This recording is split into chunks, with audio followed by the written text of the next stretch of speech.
Então, na aula de hoje, a gente vai ver sobre classes e métodos, tá certo?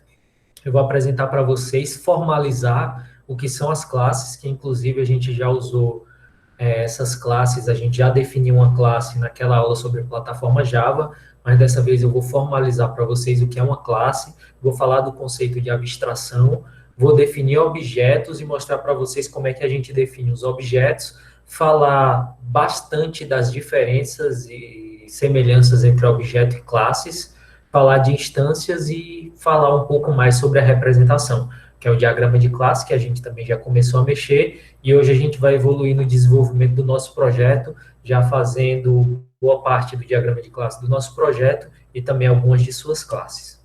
Apesar de eu já ter falado, já ter comentado o que eu vou abordar nessa aula, é preciso que vocês lembrem-se, ao final da aula vocês precisam responder essas perguntas. O que são classes, o que é abstração, como definir objetos e qual a diferença entre classes e objetos. Primeiro ponto que eu queria que vocês observassem são essas pessoas que estão aí representando profissões, eu diria. Eu queria que vocês observassem que essas pessoas que estão representando essas profissões, elas têm características em comum. Eu queria que vocês digitassem aí no chat quais são as características que todas essas pessoas aqui apresentam e que servem, inclusive, para diferenciar uma da outra. Como é que eu olho para esse cara aqui e vejo que ele é diferente dessa moça? Qual é a diferença desse rapaz aqui para esse outro rapaz, por exemplo? Quais são as características que permitem com que a gente diferencie essas pessoas? Apesar de ter valores diferentes para as características, cada uma dessas pessoas permite com que a gente agrupe todas elas de alguma forma, em algum item maior, usando o processo de classificação. Eu classifiquei inicialmente todas essas pessoas como pessoas. São todas pessoas, estou classificando elas como pessoas. Mas eu posso descer um pouquinho mais o nível e classificar todas elas como trabalhadores. Tem aqui a Ju, que é faxineira, tem o Dudu, que ele é fiscal de alguma coisa, a Patrícia é médica, o Pedrinho, ele é engenheiro, o Fábio, ele é fiscal de aeroporto, porque essa roupa colorida precisa ser bem visível. Aí tem aqui a Jaque, que também é engenheira, a Vanessa, que é advogada, Débora é mecânica e a Francis Cleuda é... O que ela seria?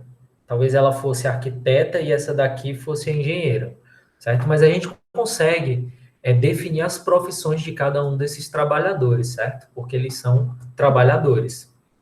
Isso é uma coisa que a gente faz no nosso dia a dia com todos os itens que a gente vê. A gente categoriza esses itens em classes, certo? Então, uma coisa que a gente costuma fazer é categorizar todos os itens que estão à nossa volta e a gente categoriza essas entidades pelas suas similaridades, pelas características que a gente consegue definir para cada uma dessas classes.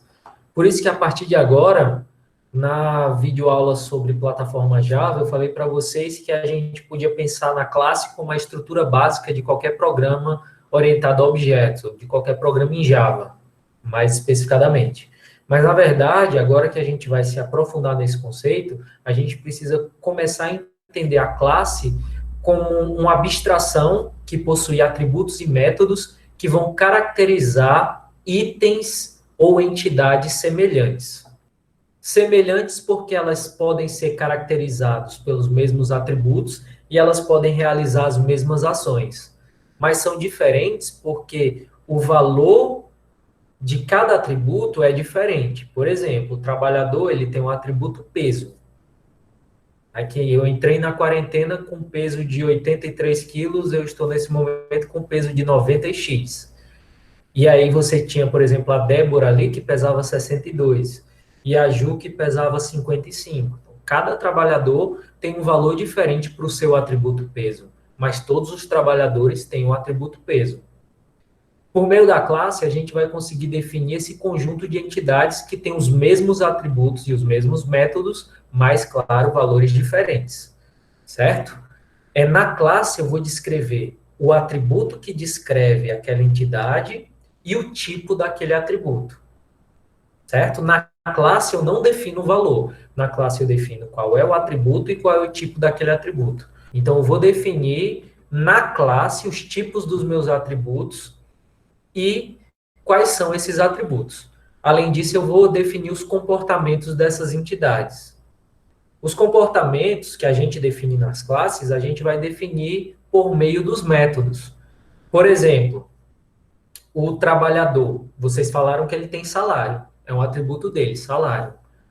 Existem operações que a gente pode fazer com salário. Quais seriam os métodos que o trabalhador pode realizar, as ações que ele pode realizar para mexer no atributo salário dele? Eu posso receber aumento, posso ter promoção, certo? Então, são ações que todo trabalhador pode realizar e que vai alterar algum atributo dele. A gente vai definir isso também nas classes, prestem atenção. E aí vocês vão conseguir visualizar bem uma classe quando vocês lembrarem do struct que vocês usavam em C. Se eu fosse criar um struct trabalhador em C, eu definiria esse struct, eu ia dizer quais são os atributos dela, né, no caso as variáveis, string profissão, double salário, double saldo, char sexo, por exemplo. Para eu transformar esse struct em class, eu vou trocar a palavra reservada struct por class, e além disso, uma classe ela é muito mais poderosa que um struct, porque na struct a gente só podia definir os dados. Na classe eu posso definir os dados e eu posso também definir as ações, os métodos. Então percebam que essa classe trabalhador, ela tem 4 atributos: profissão, salário, saldo e sexo, e ela tem um método, gastar salário, que recebe um parâmetro, que é um valor, e mexe no saldo do trabalhador. Então é bem simples, gente. Fazer uma classe é simples. Agora, para a gente fazer bem uma classe, a gente precisa entender o conceito de abstração. Por quê? Porque pensando no trabalhador novamente, dependendo do sistema que eu quero desenvolver, um ou outro atributo do trabalhador vão ser relevantes. Por exemplo, se eu estou desenvolvendo o sistema da empresa que vai gerenciar o plano de saúde dos trabalhadores, para o sistema da empresa que gerencia o plano de saúde dos trabalhadores, é importante eu saber peso, altura, para poder calcular o IMC para monitorar a saúde deles. Agora, se eu estou no sistema de RH da empresa, eu preciso saber o peso e a altura dos funcionários, dos trabalhadores? Não preciso. Então, percebam que eu tenho a mesma entidade, mas dependendo do sistema que eu vou desenvolver, eu vou me preocupar com alguns atributos ou não dessa entidade. E o que faz com que eu filtre esses atributos é o que a gente chama de abstração. A abstração, ela faz com que você se concentre naquilo que é relevante para um determinado desenvolvimento. Não existe assim a entidade que você vai descrever tudo dela. Entidade pessoa, por exemplo, eu posso pensar em nome, sexo, idade, peso, altura, cor da pele, cor dos olhos, cor do cabelo, tamanho do pé. Posso pensar em atributos e características aí à vontade.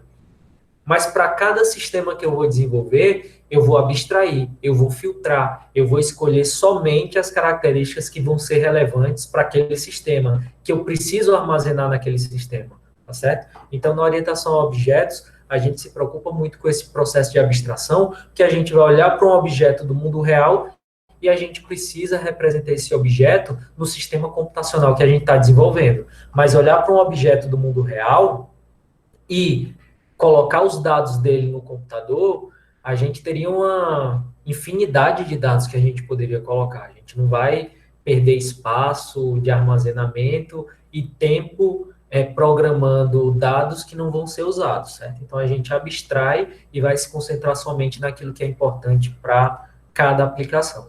Então, formalmente falando, abstrair é se concentrar nos aspectos essenciais de algum contexto. Eu vou observar a realidade, vou ver objetos no meu dia a dia, eu vou classificar esses objetos, agrupar numa estrutura maior. Ao agrupar numa estrutura maior, eu vou visualizar, vou olhar para esses objetos, vou ver suas características e vou ver as ações que esse objeto realiza.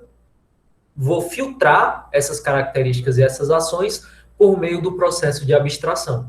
Eu falei para vocês que a gente ia observar entidades, né? Que uma classe, ela define um conjunto de entidades.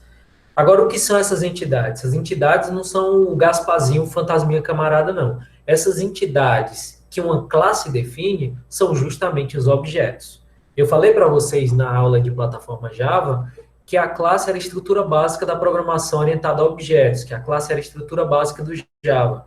E aí você se pergunta, como é que a classe é a estrutura básica se a linguagem é orientada a objetos e não orientada a classes? Seria uma pergunta perfeita.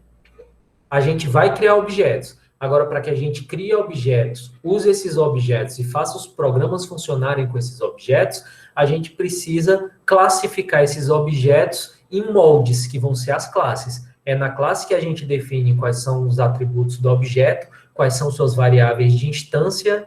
Lembram que eu falei que os atributos ou variáveis de instância eram as variáveis globais? E quais são as ações que esse objeto pode realizar? Quais são seus métodos? Na classe a gente define para no objeto usar.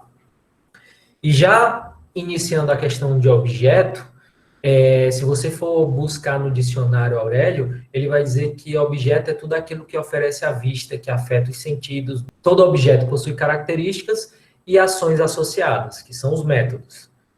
Eu trouxe a definição de objeto, a definição computacional, que ela foi feita por Martin Odell em 1995, que ele disse que objeto seria qualquer coisa real ou abstrata, a respeito da qual a gente vai armazenar os dados e os métodos que manipulam esses dados. Por isso que numa classe, a gente define atributos e métodos. E os métodos das classes, em geral, vão manipular os atributos definidos nessas classes. Justamente porque quando a gente começar a criar objetos a partir dessas classes, os objetos vão ter todos esses atributos e vão ter todos esses métodos. E, em geral, os métodos deles vão alterar os valores dos seus atributos. Até aqui tudo bem? Como eu vou criar um objeto, então? Primeiro a gente observa um objeto, certo? A gente, no começo da aula, nós estávamos observando a Ju, a Patrícia, o Dudu, o Eduardo, a Pietra, o Pedrinho, que eles eram o quê? Eles eram objetos. Então, a gente observou esses objetos. Depois, a gente classificou eles. A gente disse, todos esses objetos, o Ju, Patrícia, Pedrinho, Pietra, Dudu, todos eles são trabalhadores. Então, a gente classificou. E aí, a gente começou a identificar características. Eles têm altura, têm peso, cor da pele, cor do cabelo, salário. Fez um brainstorm de características. A gente ficou olhando para eles e ficou identificando características. Depois a gente começou a identificar as ações que eles podem realizar. A gente pensou aqui gastar salário, receber salário, receber aumento, pintar cabelo. Ó, é uma característica muito comum. Para a gente nem tanto, mas, por exemplo, a Ju está com o cabelo pintado. Então, em algum momento, ela realizou essa ação de pintar o cabelo. E aí a gente identificou várias características, identificou várias ações, aí sim chega o processo de abstrair. Porque no momento que a gente está identificando características e ações, a gente precisa fazer uma espécie de brainstorm. Você vê a nota, vê a nota, vê a nota, e aí depois você vai filtrar. Porque essas características e essas ações, elas vão fazer sentido dependendo do sistema que você vai construir. Depois de filtrar, a gente vai definir exatamente quais são esses atributos e métodos que foram filtrados. Quando eu digo definir, é colocar no diagrama de classes, formalizar tudo bonitinho no diagrama. Depois de elaborar o diagrama, a gente codifica e aí sim a gente instancia os métodos. Vamos lá observar o nosso problema do sequence.